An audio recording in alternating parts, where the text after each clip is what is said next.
दुनिया का इतिहास पूछता, रोम कहाँ यूनान कहाँ, घर घर में शुभ अग्नि जलाता, वो प्राचीन ईरान कहाँ। दीप बुझे पश्चिम जगत के, व्याप्त हुआ बरबर अंधियारा, किंतु चीर कर तम की छाती, चमका हिंदुस्तान हमारा, चमका हिंदुस्तान हमारा। नमस्कार, मैं सोमेश्वर प्रसाद गंजीर विकसित भारत के निर्माण में जैन जी की भूमिका विषय पर अपने विचार लेकर आप सभी के समक्ष उपस्थित हूँ।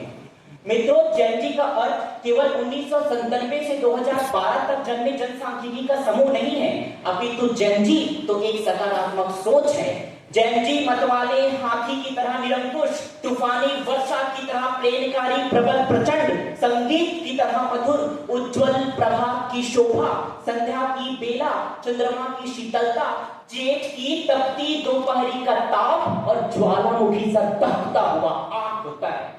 वो अगर सकारात्मक दिशा में चले तो विकसित भारत का निर्माण करेगा, क्योंकि अभी साक्षी है वही आग नेपाल में चली तो आज नेपाल में सरकार की सत्ता गिर गई। और भारत की बात करूं तो भारत कोई जमीन का टुकड़ा नहीं है जिसे कोई वास्को डी गामा आएगा और खोज कर चला जाएगा, बल्कि भारत तो 75,000 वर्ष पुराना उत्कृष्ट एवं अद्भुत उपमहाद्वीप है। भारत सिंधु से लेकर आर्यावर्त और इंडस से लेकर हिंदुस्तान जैसे नामों से सुसज्जित एक सभ्यता है। भारत आर्यभट्ट की खोज, विवेकानंद का ज्ञान, दधीची का दान, पन्नाबाई का बलिदान है।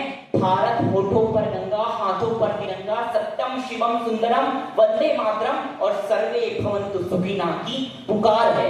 और जब जब मैं इस भारत को विकसित भारत की बात करता हूं तब मुझे याद आती है यजुर्वेद के 22वें अध्याय के 22वें मंत्र की, जहां कहते हैं ओम अब्रह्मण ब्राह्मणो ब्रह्मवर्चसि जायताम् अराष्ट्रे राजन्यः शूरस्वो अतिव्याधि महारथो जायताम्।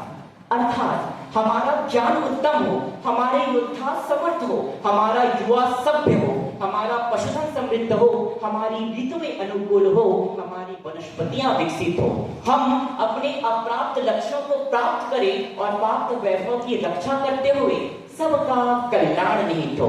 अगर भारत ऐसे लक्ष्यों को परिलक्षित करेगा तब जाकर भारत विकसित बनेगा, जो कि बिना जैनजियों के सहयोग के संभव ही नहीं है।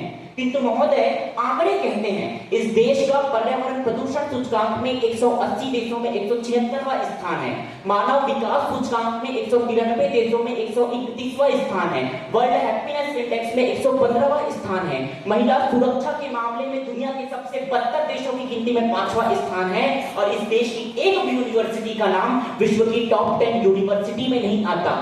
पूरी दुनिया में हम अपने युवाओं के हौसले से जानते हैं, किंतु इस बात की हवा तो तब निकलती है जब इंजीनियरिंग की डिग्री लिया हुआ 20 में से केवल एक ही युवा सरकारी नौकरी के योग्य होता है।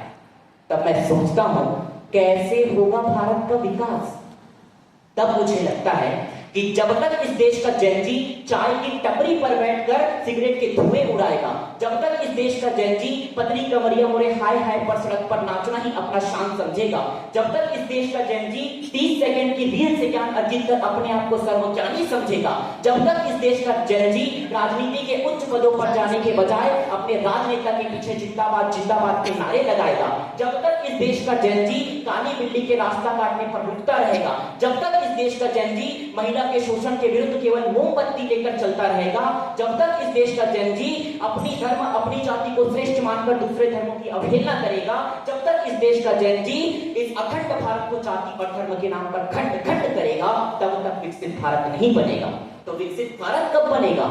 जब एक किसान अपने खेत में फसल का नया बीज बोएगा, जब एक कूली अपने सर पर बोझ ढोएगा, जब मजदूर महिला किसी इमारत के निर्माण में ईंटें सजाएगी और जब सफाई कर्मियों की टोली हंसकर कचरे उठाएगी, जब जमादार इस देश की गंदगी साफ करेगा और जब इस देश का जैन जी इस देश को बांटने की नहीं बल्कि स्वामी विवेकानंद की तरह चाहने की जिज्ञासा रखेगा, तब बनेगा विकसित भारत का निर्माण। जब इस देश के किसी भी छोटू को चाय की टपरी पर काम करना नहीं पड़ेगा, किसी भी मुन्नी को निर्भया का शिकार नहीं होना पड़ेगा, किसी भी महिला को उनके अधिकारों से वंचित नहीं रखा जाएगा, कोई भी जीवित आत्मा कुपोषण की शिकार नहीं होगी, जब उन्नति की धारा प्रत्येक व्यक्ति को स्पर्श करती हुई जाएगी, इस देश के हर हाथ को काम, हर सर को छत और हर जन जी के पैर को जिस दिन अपनी मंजिल का पता चलेगा, उसी दिन मेरा भारत विकसित होगा।